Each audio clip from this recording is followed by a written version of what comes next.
واقعہ کربلا کی قسط نمبر 22 کل آپ تک پہنچی، آج قسط نمبر 23 کا آغاز کرتے ہیں۔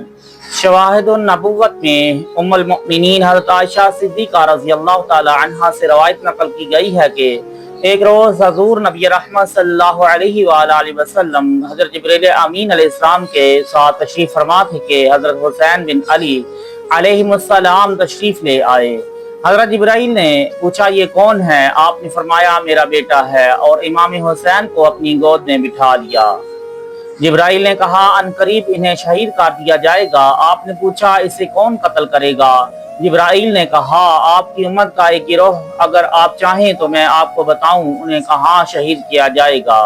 پھر جبرائیل علیہ السلام نے کربلا کی طرف اشارہ کیا اور وہاں سے تھوڑی سی سرخ مٹی اٹھا کر حضور رسالت مآب صلی اللہ علیہ وآلہ وسلم کو دکھائی اور عرض کی یہ ان کے مقتل کی مٹی ہے اور ان کے خون سے رنگین ہوگی۔ امام حسین کی مکہ سے روانگی کا ارادہ۔ ان جگر سوز خبروں کے راویوں اور ان غم اندوز حقائق کے ناقلین نے ان واقعات کو اس طرح نقل فرمایا ہے کہ جب حضرت مسلم بن عقیل رضی اللہ تعالی عنہ کوفہ تشریف لے گئے اور وہاں کے اعیان و اشراف نے آپ کی طرف رجوع کرتے ہوئے 18 یا 20 ہزار جرار نامدار افراد نے آپ کی ہوا خواہی اور اتباع میں سر ارادت ڈال دیے تو حضرت مسلم نے حضرت امام حسین علیہ السلام کی خدمت اقدس میں ایک عریضہ لکھا جس میں اپنے ٹھہرنے کے بارے میں تمام صورتحال تحریر کرتے ہوئے استدعا کی کہ آپ تشریف لے آئیں اور اس کلام کو مبالغہ کے ساتھ وضاحتاً عرض کیا۔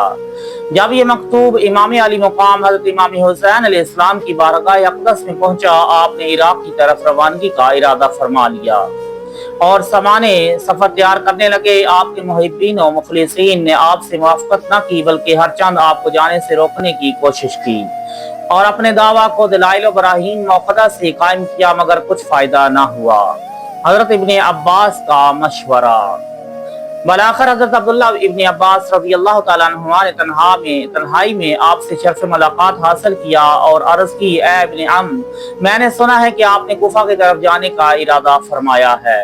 آپ نے فرمایا ہاں۔ ابن عباس نے کہا اے ابن رسول اللہ، آپ مکہ معظمہ سے باہر تشریف نہ لے جائیں اور حرم خدا کی مفارقت اختیار نہ کریں، کیونکہ آپ کے والد گرامی نے حرمین شریفین کو چھوڑ کر عراق کی طرف توجہ فرمائی تو آپ نے دیکھا کہ انہیں کیا حاصل ہوا، اور تمام اہل کوفہ نے آپ کے بھائی کا قصد کیا تو ان پر حملہ کر کے انہیں زخمی کر دیا۔ آپ ان سے محفوظ رہیں اور ان کی باتوں کا اعتماد نہ کریں، ان کی باتوں میں وثوق نہیں اور ان کے عہد پیمان کا پورا ہونا کبھی واقعہ نہیں ہوا۔ امام حسین علیہ السلام نے فرمایا اس قضیہ کو ان سے منسوب نہیں کیا جا سکتا، کیونکہ مسلم بن عقیل مجھے خط لکھا ہے اور اس میں بتایا ہے کہ 20 ہزار افراد نے مردانہ وار بیعت کر لی ہے، اور کوفہ کے لوگوں نے مجھے بہت سے خطوط لکھے ہیں اور التماس کیا ہے کہ میں ان کی طرف توجہ دوں۔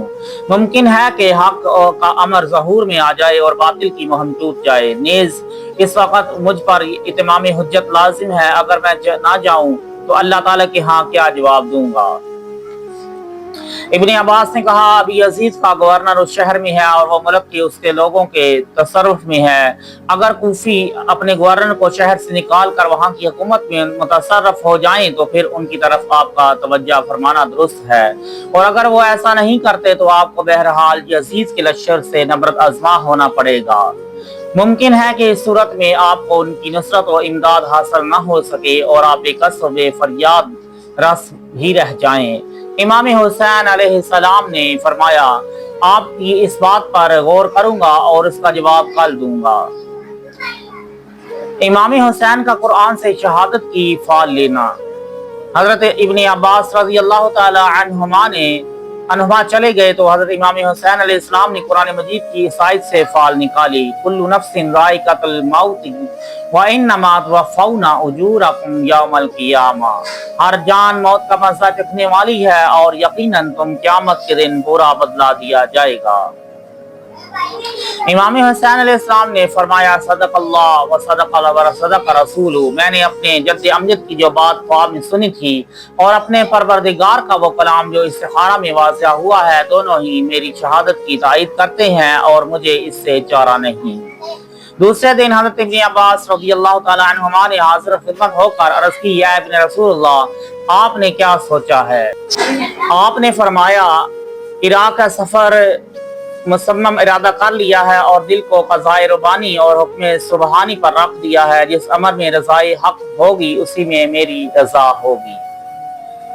हज़रत इब्न अब्बास ने कहा, ए इमाम हुसैन, अगर आप सफ़र को तशरीफ़ ले जाएं, क्योंकि वो रसी व आरीज़ ममलिकत है और इसमें कबीला हमदान आपके वालिद गिरामी के मुहिब्बीन का है और इस इलाका में अहले बैत कराम के बहुत से मुखलिसीन हवा ख्वाह मौजूद हैं। आप उस मुल्क में अपना मुस्तक़र कायम फरमा कर इतनाफ के ममालिक में अपने गुलामों को भेजें ताकि वो लोगों को आपकी बैत की दावत दें और लश्कर जमा करें। उस वक़्त जो मुद्दआ होगा उस पर खड़े हो जाएं। हज़रत इमाम हुसैन अलैहिस्सलाम ने फरमाया, ए इब्न अम, मैं अपने बारे में आपकी कमाल शफ़क़त को जानता हूँ और आपके अपने मुतअल्लिक़ इख़लास व ख़ुलूस और अक़ीदत को पहचानता हूँ, मगर मैंने कुफा जाने का अज़म समीम कर लिया है और किसी भी सूरत मैं उसे फसख नहीं कर सकता।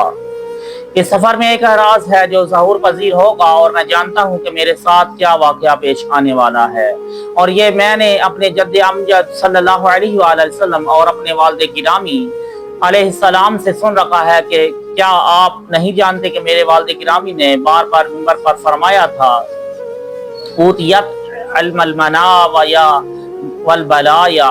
उस वक़्त वो किताब मेरे सामने है और मैं अहले बैत की उम्रों और अजल के वक़्त को जानता हूँ। आप इस बारे में ज़्यादा जिद ना करें और इस सफ़र से मुझे ना रोकें। मैं इस सफ़र में बेख्तियार हूँ और मेरे अमूर की अनान किसी दूसरे के हाथ में है। हज़रत अब्दुल्लाह बिन अब्बास ने अर्ज़ की, अगर आप क़तई तौर पर इराक जाने का इरादा फरमा चुके हैं और इस सफ़र को तर्क नहीं कर सकते तो खुदा के लिए औरतों और बच्चों को साथ लेकर ना जाएं। इमाम हुसैन अलैहिस्सलाम ने फरमाया, उन्हें कहाँ छोड़ूं और किसके सफ़र करूं? बेहतर यही है कि ये लोग मेरे साथ रहें। इब्न अब्बास ने कहा, ए इब्न रसूलल्लाह, मेरा ख्याल था कि मैं आपके साथ रहूं, मगर कायदे क़ज़ा ने मेरे अनाने मदीना मुनव्वरा की तरफ मोड़ दी है। हो सकता है जब आप कुफा को अपना मुस्तक़र बना ले तो मैं आपकी खिदमत अक़दस में हाज़िर हो जाऊं, और मैं नहीं जानता कि आपकी मुफ़ारक़त का बहुत किस तरह बर्दाश्त करूंगा और आपकी हिजरत के गम अंजाम का जाम कौन सी कुव्वत से पीऊंगा। मक्का मुअज़्ज़मा से रवानगी।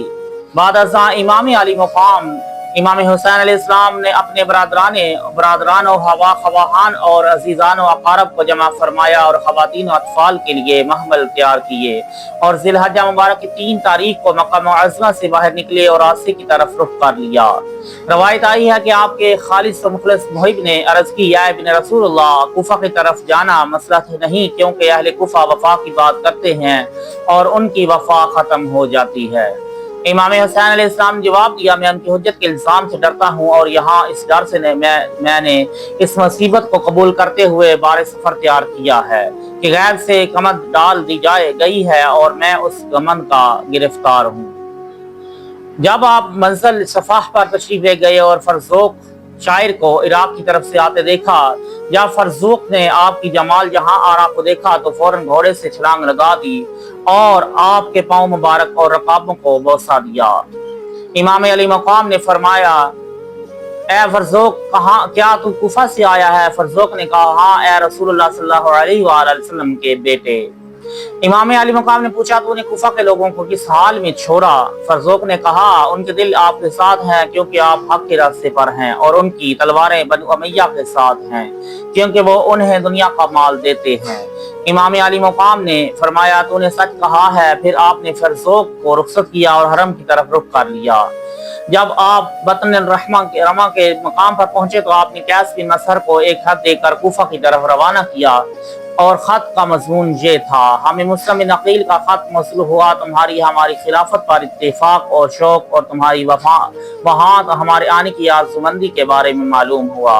अल्लाह तबारक व तआला तुम्हें जज़ाए खैर अता फरमाए और हमारे बारे में तुम्हारी कोशिश को ज़ाया न करे। हमने ये खत वादी रमा से लिख कर तुम्हारी तरफ अरसाल किया है और अनकरीब हम इस खत के पीछे तुम्हारी तरफ आ रहे हैं। वस्सलाम।